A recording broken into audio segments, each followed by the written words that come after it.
ಓಂ ಶ್ರೀ ಗುರು ಬಸವಲಿಂಗಾಯ ನಮಃ. ಸರ್ವರಿಗೂ ಶರಣ ಶರಣ. ಸದಾಚಾರ ಸದ್ಭಕ್ತಿ ಇಲ್ಲದವರ ವಲ್ಲನಯ್ಯ, ಅವರಾರಾಧನೆ ದಂಡ. ನಿಚ್ಚ ನಿಚ್ಚ ಪ್ರಾಯಶ್ಚಿತ್ತರನಲ್ಲ, ಕೂಡಲ ಸಂಗಮ ದೇವ ಭೂಭಾರಕರ. ಇದು ಬಸವಣ್ಣನವರ ಒಂದು ಸಣ್ಣ ವಚನ ಮತ್ತು ಹೆಚ್ಚು ಪ್ರಚಲಿತದಲ್ಲಿ ಇಲ್ಲದ ವಚನ. ಹೆಚ್ಚು ಜನರಿಗೆ ಗೊತ್ತಿಲ್ಲ. ಸದಾಚಾರ ಸದ್ಭಕ್ತಿ ಇಲ್ಲದವರನ್ನಲ್ಲ, ಅವರ ಆರಾಧನೆ ದಂಡ. ಅಂದರೆ ಪರಮಾತ್ಮನನ್ನು ಒಲಿಸೋದಕ್ಕೆ, ತನ್ನ ಆನಂದದ ಮಾರ್ಗವನ್ನು ಕಂಡುಕೊಳ್ಳೋದಕ್ಕೆ ಬಹಳ ಮುಖ್ಯವಾಗಿ ಬೇಕಾಗಿರೋದು ಸದಾಚಾರ ಮತ್ತು ಸದ್ಭಕ್ತಿ. ಹಾಗಾದರೆ ಸದಾಚಾರ ಅಂದರೆ ಏನು? ಅನಾಚಾರ ಅಂದರೆ ಏನು ಅಂತ ಗೊತ್ತು ಮಾಡ್ಕೋಬೇಕು ನೀವು ಮೊದಲು. ಅನಾಚಾರ, ದುರಾಚಾರ ಅಂದರೆ ಏನು ಅಂತ ಗೊತ್ತಾದರೆ ಸದಾಚಾರ ಯಾವುದು ಅನ್ನೋದು ಗೊತ್ತಾಗುತ್ತೆ.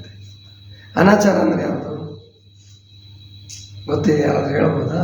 ಅಲ್ಲದ್ದು ಮಾಡು, ಕೆಟ್ಟದ್ದು. ದುರಾಚಾರ ಅಂದರೆ ಅದು ಅಷ್ಟೇ. ಅನಾಚಾರ, ದುರಾಚಾರ ಅಂದರೆ ಸಿಕ್ಕಂಗೆ ಮಾತಾಡೋದು, ಕೆಟ್ಟ ಮಾತಾಡೋದು, ಎಲ್ಲರನ್ನೂ ಕಂಡ್ರೆ ದ್ವೇಷ, ಯಾರನ್ನೂ ಸೇರಂಗಿಲ್ಲ. ಆಮೇಲೆ ಒಳ್ಳೆಯವ್ರನ್ನೆಲ್ಲ ದ್ವೇಷ ಮಾಡೋದು, ಕೆಟ್ಟವ್ರನ್ನೆಲ್ಲ ಪ್ರೀತಿ ಮಾಡೋದು. ಇದು ಅನಾಚಾರ ದುರಾಚಾರದ ಲಕ್ಷಣ. ಅಂದರೆ ಕೆಟ್ಟವ್ರನ್ನೆಲ್ಲ ಇಷ್ಟಪಡೋದು, ಅವರನ್ನು ಸಮರ್ಥನೆ ಮಾಡೋದು ಮತ್ತು ತನ್ನ ಕೆಟ್ಟ ಕೆಲಸಗಳನ್ನು ಸಮರ್ಥನೆ ಮಾಡ್ಕೊಳ್ಳೋದು, ಇವೆಲ್ಲ ದುರಾಚಾರ. ಅವಾಗ ಬೇರೆ ಬೇರೆ ಬಣ್ಣ ಕೊಡೋದು. ಮತ್ತೆ ಯಾರೋ ಒಬ್ಬ ಹೇಳ್ತಿದ್ದಂತೆ ಲಂಚ ತಗೊಳ್ಳೋದು ಅಂತಾನು. ಅದ್ವೈತ ಹೇಳ್ತಿದ್ದಂತ ಲಂಚ ತಗೊತಿದ್ದ. ಯಾರೋ ಕೇಳಿದೆ, ನೀನು ದೇವ್ರ ಬಗ್ಗೆ ಎಷ್ಟು ಮಾತಾಡ್ತಿ, ಲಂಚ ತಗೊತೀಯ? ನಾನೇನು ಹೇಳಿದ್ದೀನಿ? ಜಗತ್ತು ಮಿಥ್ಯ, ಬ್ರಹ್ಮ ಒಂದೇ ಸತ್ಯ. ಆದ್ದರಿಂದ ಇಲ್ಲಿ ಲಂಚ ಕೊಡೋರು ಯಾರು, ತಗೊಳ್ಳೋರು ಎಲ್ಲ ಸುಳ್ಳೆ. ಆದ್ದರಿಂದ ನಾನು ತೊಗೊಂಡ್ರೆ ಏನು ತೊಂದರೆ ಇಲ್ಲ ನೋಡಿ. ಇದು ಶರಣರಿಗೆ ಸೇರಲ್ಲ, ಹಿಂದೂ ಸೇರ ವಾಗದ್ವೈತ ಅಂತ ಕರೀತಾರೆ. ಹಿಂದೂ ಮಾಡಬಾರ್ದು. ಇಂತಹ ಕೆಲವು ಅಂದರೆ ಎಲ್ಲ ಧರ್ಮಗಳಲ್ಲೂ ಕೂಡ, ಬರೀ ಬಸವ ಧರ್ಮ ಅಂತ ಅಷ್ಟೇ ಅಲ್ಲ, ಎಲ್ಲ ಧರ್ಮಗಳು ಹಳೆವಾಗ್ತಾ ಆಗ್ತಾ ಆಗ್ತಾ ಆಗ್ತಾ ಆ ಧರ್ಮದ ಅನುಯಾಯಿಗಳು ಏನಿರ್ತಾರಲ್ಲ, ಅವರು ವಾಮ ಮಾರ್ಗವನ್ನು ಹಿಡಿತಾರೆ.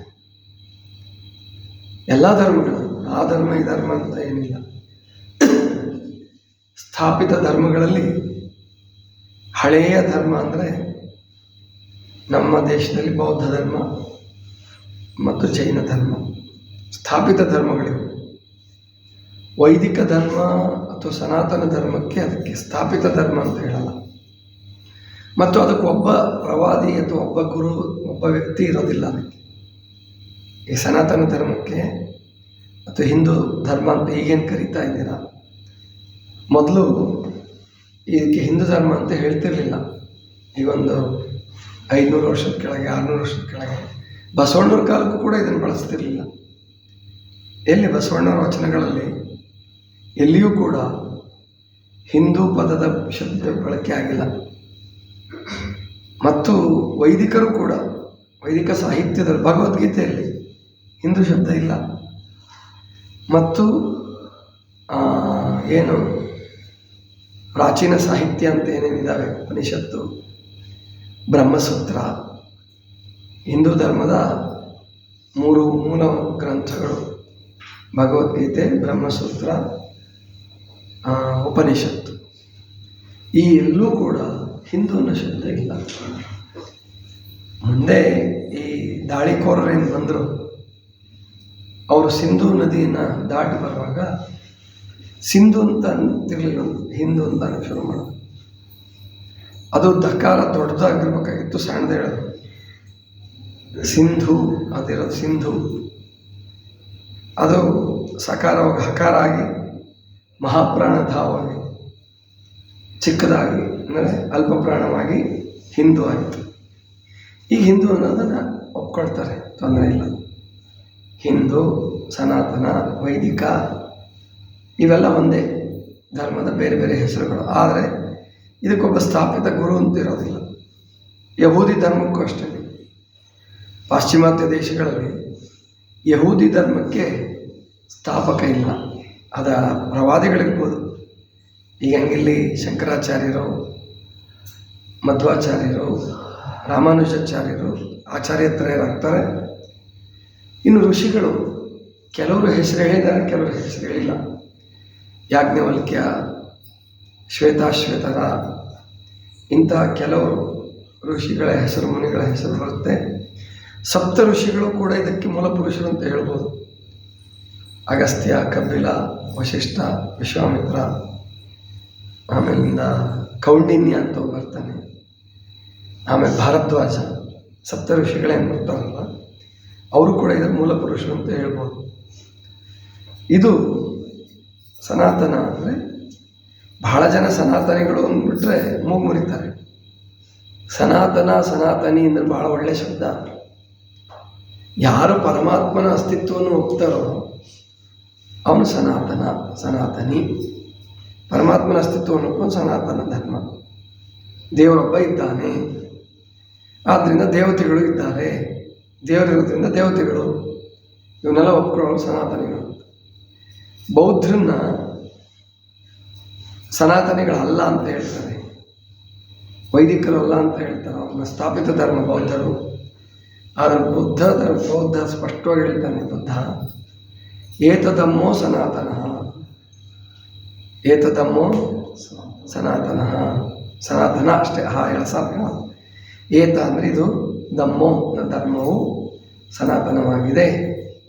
ಮತ್ತು ಬುದ್ಧ ಒಂದು ಕಡೆ ಹೇಳ್ತಾನಂತೆ, ನಾನು ಹೊಸ ಧರ್ಮವನ್ನು ಸ್ಥಾಪಿಸಿಲ್ಲ, ಧರ್ಮದ ಚಕ್ರವನ್ನು ತಿರುಗಿಸಿದೆ. ಧರ್ಮದ ಚಕ್ರ ನಿಂತುಬಿಟ್ಟಿತ್ತು ಒಂದು ಕಡೆ, ಯಾವುದೋ ಕಾರಣ ನಿಂತುಬಿಟ್ಟಿತ್ತು, ಅದನ್ನು ತಿರುಗಿಸಿದೆ. ಪ್ರತಿಯೊಬ್ಬರು ಮಾಡೋದು ಇದನ್ನೇ. ಬುದ್ಧ ಇರಲಿ, ಮಹಾವೀರ ಇರಲಿ, ಯೇಸು ಇರಲಿ, ಆಮೇಲೆ ಮಹಮ್ಮದ್ ಪೈಗಂಬರ್ ಇರಲಿ, ಬಸವಣ್ಣ, ಆಚಾರ್ಯತ್ರಯರು, ಋಷಿಗಳು ಯಾರೇ, ಅಥವಾ ಕನ್ಫ್ಯೂಷಿಯಸ್, ಲಾವತ್ಸೆ, ಸಾಕ್ರೆಟೀಸ್, ನೀವು ಯಾರ್ಯಾರು ಹೇಳ್ತೀರೋ ಎಲ್ಲೆಲ್ಲಿ ಧರ್ಮಪುರುಷರು, ಧರ್ಮಾತ್ಮರು ಅಂತಿದ್ದಾರೆ, ಅವರೆಲ್ಲರೂ ಒಂದೇ ಧರ್ಮದ ಚಕ್ರವನ್ನೇ ತಿರುಗಿಸಿರೋದು. ಒಂದೇ ಧರ್ಮ. ಧರ್ಮಗಳು ನಿಜವಾಗೂ 16 ಇರೋದು. ಮತಗಳಿರ್ಬೋದು, ಒಪಿನಿಯನ್ಸ್ ಇರ್ಬೋದು, ಕಲ್ಟ್ಸ್ ಇರ್ಬೋದು, ಅಂದರೆ ಪೂಜಾ ಪದ್ಧತಿಗಳು ಬೇಕಾದಷ್ಟು ಇರ್ಬೋದು, ಮತಗಳು ಬೇಕಾದಷ್ಟು ಇರ್ಬೋದು. ಆದರೆ ಧರ್ಮ ಮಾತ್ರ ಇರೋದು ಒಂದೇ. ಅದು ಅಮೇರಿಕಾದಲ್ಲೂ ಅದೇ, ಭಾರತದಲ್ಲಿಯೂ ಅದೇ, ಚೀನಾದಲ್ಲೂ ಅದೇ, ಪಾಕಿಸ್ತಾನದಲ್ಲೂ ಅದೇ. ಯಾರು ಧರ್ಮವಂತರಿರ್ತಾರೋ ಅವರೆಲ್ಲರೂ ಇಷ್ಟಪಡ್ತಾರೆ. ಸೂಫಿ ಸಂತರು ಬಂದರೆ ನಮ್ಮವರು ಪ್ರೀತಿಸ್ತಾರೆ, ನಮ್ಮವ್ರು ಹೋದರೆ ಸೂಫಿ ಸಂತರು ಪ್ರೀತಿಸ್ತಾರೆ. ಈ ಮತಗಳ ನಡುವೆ ಹೊಡೆದಾಟ ಬರ್ಬೋದೇ ಹೊರತು ಧರ್ಮ ಪುರುಷರ ನಡುವೆ ಹೊಡೆದಾಟ ಬರಲೂಬಾರದು. ಹೊಡೆದಾಟ ಬಂತು, ಜಗಳ ಬಂತು, ಕದನ, ಕೋಪ, ತಾಪ ಇತ್ತು ಅಂದ್ರೆ ಧರ್ಮವೇ ಅಲ್ಲ. ಆದ್ದರಿಂದ ಸದಾಚಾರ ಅಂತಂದರೆ ಒಂದೇ ಮಾತಿನಲ್ಲಿ ನಿಮಗೆ ಹೇಳಬೇಕಂದ್ರೆ, ತನಗೆ ಮತ್ತು ಪರರಿಗೆ ಹಿತವನ್ನು ಉಂಟು ಮಾಡ್ತಕ್ಕಂಥದ್ದೆಲ್ಲ ಸದಾಚಾರಗಳು.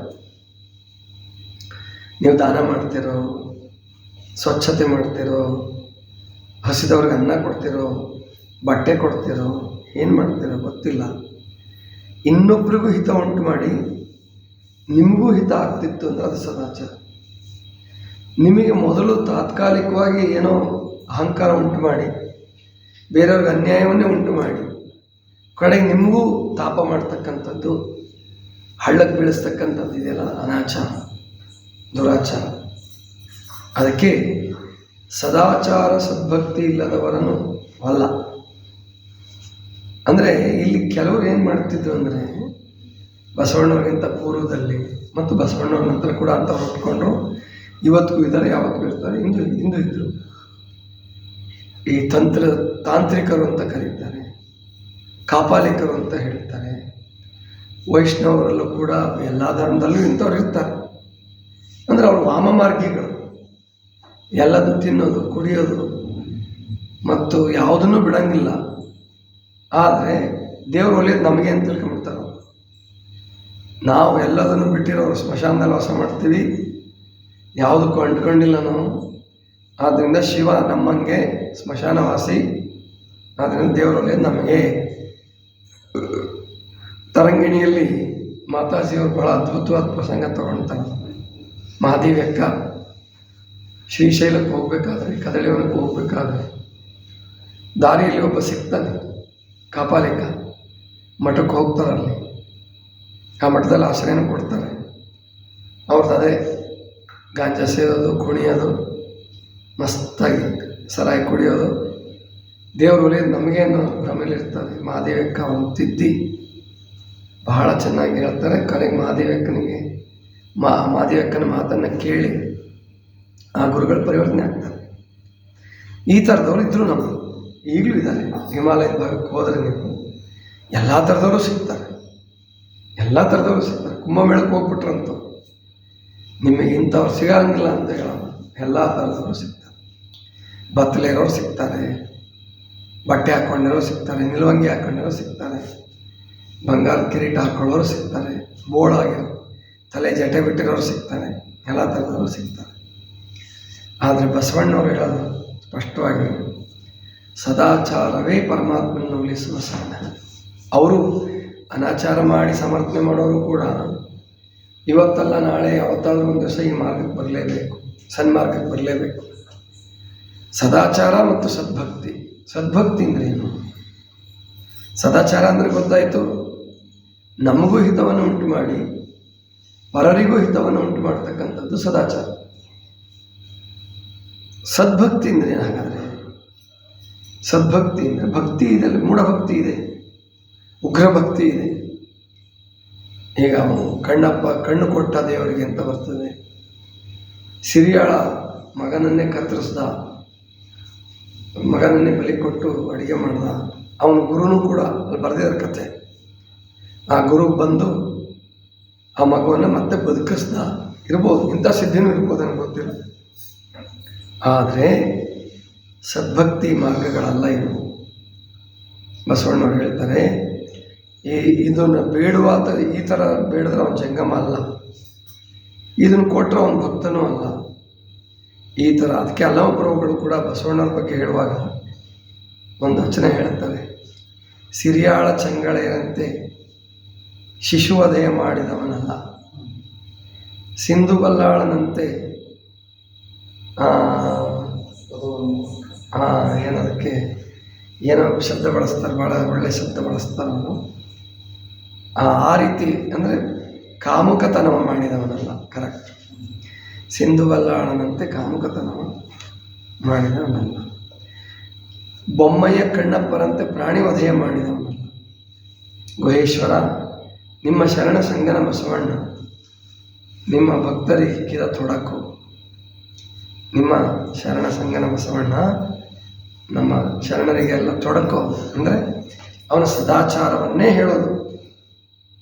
ಅದಕ್ಕೆ ಪ್ರಭುದೇವರು ಹೇಳೋದು, ನಾನು ಏನು ಅದ್ವೈತವನ್ನು ನುಡಿದು ಅಹಂಕಾರಿಯಾದೆ, ಶೂನ್ಯವನ್ನು ನುಡಿದು ಸುಖ ದುಃಖಕ್ಕೀಡಾದೆ, ಬ್ರಹ್ಮವನ್ನು ನುಡಿದು ಭ್ರಮಿತನಾದೆ. ಗುಹೇಶ್ವರ, ನಿಮ್ಮ ಶರಣ ಸಂಗನ ಬಸವಣ್ಣನ ಸಾನ್ನಿಧ್ಯದಿಂದ ನಾನು ಸದ್ಭಕ್ತನಾದೆ. ಸದ್ಭಕ್ತ ಅಂತಲೇ ಬಳಸ್ತಾರೆ.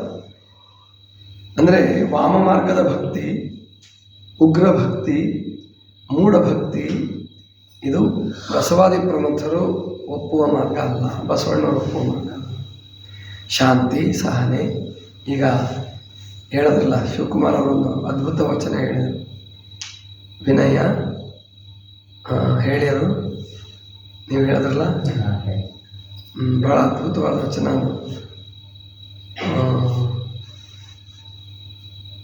ಸದಾ ವಿನಯ, ಕುಹಕ, ಕುಟಿಲ, ಕ್ರೋಧ, ಮಿಥ್ಯೆ ಇವನ್ನು ಎನ್ನ ನಾಲಿಗೆಯಿಂದ ಅತ್ತ ತೆಗೆದು ಕಳೆಯಯ್ಯ.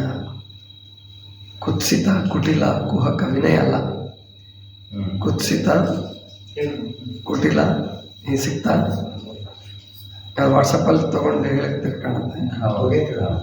ಇರಲಿ. ಹಾಂ ಏನಮ್ಮ? ಇರಲಿ, ಪರವಾಗಿಲ್ಲ. ಅಲ್ಲ, ಅದು ವಚನ ನನ್ನ ಬಾಯಲ್ಲಿ ಬರ್ತಿತ್ತು. ಅದು ಮೊದಲನೇ ಶಬ್ದ ಬಂದ್ಬಿಟ್ರೆ ಎಲ್ಲವೂ ಬಂದ್ಬಿಡ್ತವೆ. ಕ್ರೋಧ, ಕ್ಷುದ್ರ, ಮಿಥ್ಯ, ಹುಸಿ. ಹುಸಿ, ಕುಟಿಲ, ಕುಹಕ, ಕ್ರೋಧ, ಕ್ಷುದ್ರ, ಮಿಥ್ಯೆ ಇವನ್ನೆನ್ನ ನಾಲಿಗೆಯ ಮೇಲಿಂದ ತೆಗೆದು ಕಳೆಯೇ. ಅದೇಕೆಂದರೆ ಇವು ನಿಮ್ಮ ತಲೆನ್ನ ಬರಲಿಯವು. ಇಂತಿವೆಲ್ಲವ ಕಳೆದು ಎನ್ನ ಪಂಚೈವರ ಭಕ್ತರ ಮಾಡು ಕೂಡಲ ಸಂಗಮ. ಇದು ಬಹಳ ಮುಖ್ಯ. ಹುಸಿ, ಕಳವು, ಕುಹಕ, ಕ್ರೋಧ, ಮಿಥ್ಯ, ಪರಸತಿಯರ ಸಂಘ, ಆದರ ಇಂಥವೆಲ್ಲ ಯಾವನ್ನು ಶರಣರು ಸಮರ್ಥಿಸೋದಿಲ್ಲ. ಅಂದರೆ ಇದು ಶ್ರೇಷ್ಠ ಅಂತ ಹೇಳಲ್ಲ.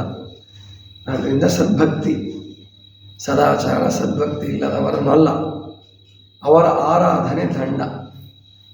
ಅವರ ಆರಾಧನೆ ದಂಡ. ಆರಾಧನೆ ಅಂದರೆ ಪೂಜೆ. ಅವರ ಪೂಜೆ ವ್ಯರ್ಥ, ದಂಡ ಅಂದರೆ ವ್ಯರ್ಥ. ಅವರ ಆರಾಧನೆ ದಂಡ.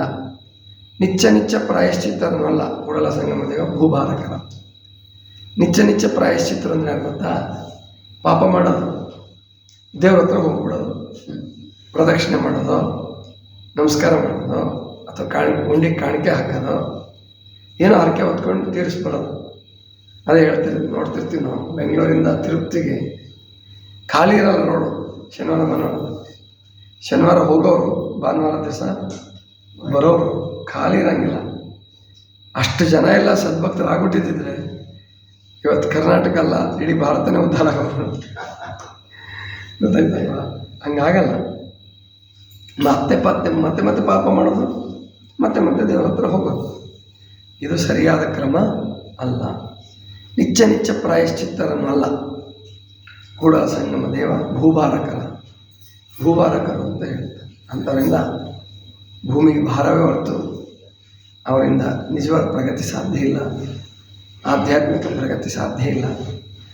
ಅದಕ್ಕೆ ನಮಗೆ ಗಾಂಧೀಜಿಯ ಮಾರ್ಗ, ಬಸವಣ್ಣನ ಮಾರ್ಗ, ಬುದ್ಧನ ಮಾರ್ಗ, ಅದು ಶ್ರೇಷ್ಠವಾದ ಮಾರ್ಗಗಳು. ಅಧ್ಯಾತ್ಮ ಅಲ್ಲಿ ಸದಾಚಾರಕ್ಕೆ ಬಹಳ ಒತ್ತು ಕೊಡ್ತಾರೆ. ಯಾವುದೇ ಕಾರಣಕ್ಕೂ ಅವರು ಉಡಾಫೆ ಮಾತಾಡೋದಿಲ್ಲ. ಸದಾಚಾರ, ಸದ್ಭಕ್ತಿ ಬೇಕೇ ಬೇಕು ಅಂತ ಹೇಳ್ತಾರೆ. ಅಂತಹದನ್ನು ನಾವೆಲ್ಲರೂ ಅಳವಡಿಸ್ಕೋಬೇಕು. ಕಷ್ಟ ಆಗ್ಬೋದು, ಒಂದೇ ಸಾರಿಗೆ ಎಲ್ಲವೂ ಬರಬೇಕು ಅಂತೇನಿಲ್ಲ. ಒಂದೊಂದೇ ಕಲಿಯೋಣ. ಇವತ್ತು ಕ್ರಿಸ್ಮಸ್ ಇದೆ, ಅದನ್ನು ನಾವು ಗಮನಿಸಬೇಕು. ನಮ್ಮ ಜಯಪ್ರಕಾಶ್ ಫ್ರಾನ್ಸಿಸ್ ಅವರು ಒಬ್ಬ ಆದರ್ಶ ಕ್ರಿಶ್ಚಿಯನ್. ಅಂದರೆ ಅವ್ರಿಗೆ ಹಿಂದೂ ಸಂಸ್ಕೃತಿ, ಭಾರತೀಯ ಸಂಸ್ಕೃತಿ ಬಗ್ಗೆ ತುಂಬ ಪ್ರೀತಿ. ಇಲ್ಲಿಯವರೇ ಅವ್ರ ಅಜ್ಜನ ಕಾಲಕ್ಕೋ ಮುತ್ತಜ್ಜನ ಕಾಲಕ್ಕೋ ಒಂದು 3-4 ತಲೆಮಾರು ಕೆಳಗೆ ಅವರು ಕ್ರಿಶ್ಚಿಯನ್ರಾಗಿದ್ದಾರೆ. ಆದರೆ ಅವ್ರಿಗೆಷ್ಟು ಪ್ರೀತಿ ನಮ್ಮ ಸಂಸ್ಕೃತಿ ಬಗ್ಗೆ ಅಂದರೆ ಅವರೊಬ್ಬರು ಕ್ರಿಶ್ಚಿಯನ್ ಅಂತ ಅನಿಸೋದೇ ಇಲ್ಲ.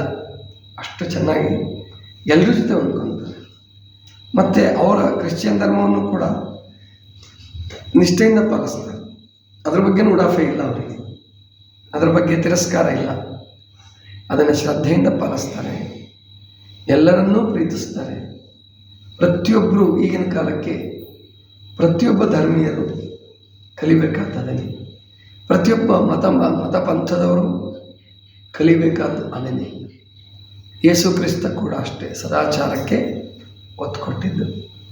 ಆದರೆ ಪಾಪಿಗಳನ್ನು ಕೊಲ್ಲಬೇಡಿ, ಪಾಪವನ್ನು ದ್ವೇಷಿಸಿ, ಪಾಪಿಗಳನ್ನಲ್ಲ, ಅವ್ರ ಪಾಪವನ್ನು ಪರಿವರ್ತನೆ ಮಾಡ್ಕೊಳ್ಳೋಕೆ ಅವಕಾಶ ಕೊಡಬೇಕು. ಪ್ರತಿಯೊಬ್ಬ ಪ್ರವಾದಿಯು ಇದನ್ನೇ ಮಾಡಿ.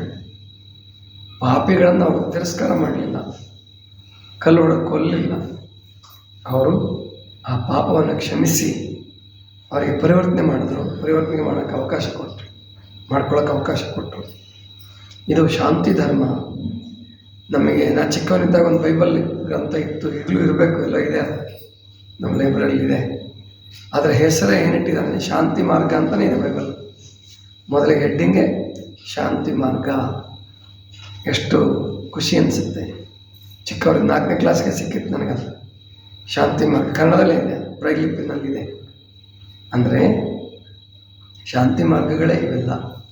ಬಸವಣ್ಣನ ಮಾರ್ಗವು ಶಾಂತಿ ಮಾರ್ಗ, ಬುದ್ಧನ ಮಾರ್ಗವು ಶಾಂತಿ ಮಾರ್ಗ, ಮಹಾವೀರನ ಮಾರ್ಗವು ಶಾಂತಿ ಮಾರ್ಗ. ಯಾರು ಪ್ರಾಣಿಗಳನ್ನು ಕೊಲ್ಲಬಾರದು ಅಂತ ಹೇಳ್ತಾರೆ. ಸಕಲರಿಗೂ ಲೇಸನ್ನು ಬಯಸ್ತಾರೋ ಅದು ಶಾಂತಿ ಮಾರ್ಗ. ಇದಿಷ್ಟು ಇವತ್ತಿನ ಚಿಂತನ. ಸರ್ವರಿಗೂ ಶಾಂತಿ.